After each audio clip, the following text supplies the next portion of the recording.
नमस्कार, आदाब। आपके साथ मैं हूं फराज और चैनल है जर्नी विद फराज फैयाज। दोस्तों, आज आपको लिए चल रहे हैं 1960 में। जी हाँ, जिक्र एक बेहद खूबसूरत और रोमानी नगमे का।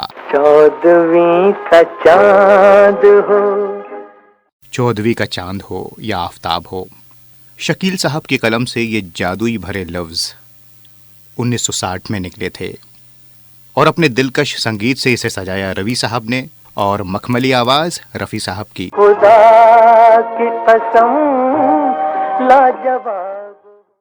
आप जानते हैं ये गीत किस तरह से बना?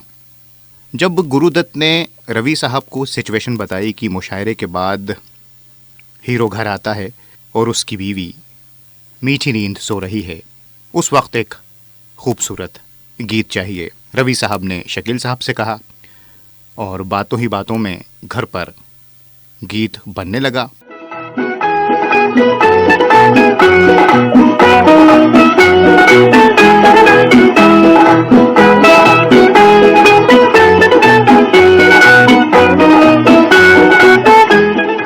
उन दिनों चलन था, टाइटल सॉन्ग हुआ करते थे, तो रवि साहब ने शकील साहब से ये ख्वाहिश जाहिर की कि क्यों ना चौदहवीं का चांद हम यूज़ करें, जो इस फिल्म का टाइटल भी है।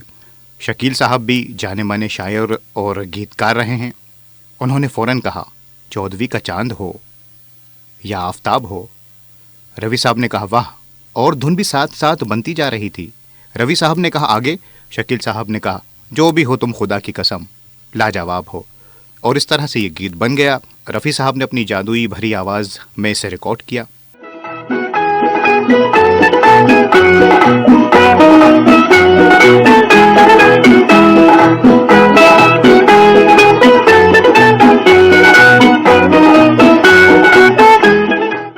गीत रिकॉर्ड करके रफ़ी साहब चले गए, उनके शोज़ थे, बाहर चले गए वो अब्रॉड में। रवि साहब ने सोचा कि ये गीत कुछ ज़्यादा ही नशीला बन पड़ा है, इसकी रिकॉर्डिंग एक बार फिर से की जाए तो बेहतर है।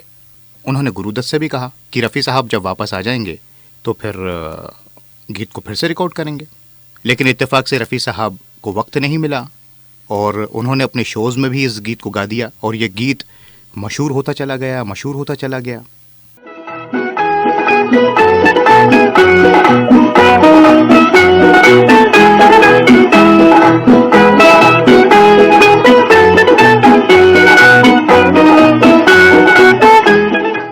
गुरुदत्त ने कहा, रवि साहब अब आप क्या करेंगे?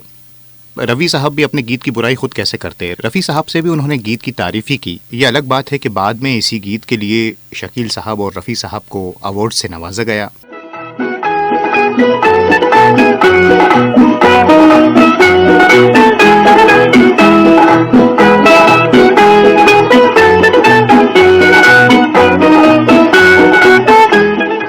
तो ये थी इस नगमे के बनने की कहानी। ऐसे महान लोगों को, कलाकारों को बार बार सलाम। अगले कार्यक्रम में फिर हाजिर होंगे इसी तरह का कुछ किस्सा लेकर। तब तक के लिए अपने दोस्त फराज को दीजिए इजाज़त। नमस्कार, खुदा हाफिज़।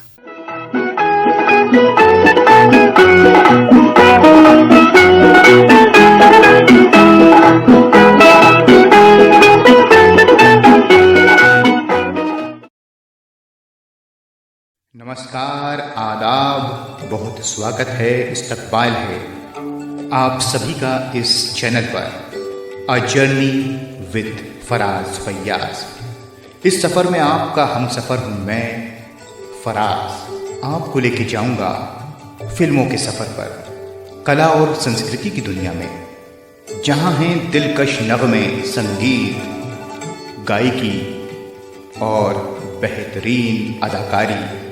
यकीन जानिए ये सफ़र बेहद हसीन रहेगा। मैं अकेला ही चला था जानिबे मंजिल मगर, मैं अकेला ही चला था जानिबे मंजिल मगर, लोग साथ आते गए और कारवां बनता गया, और कारवां बनता गया, और कारवां बनता गया।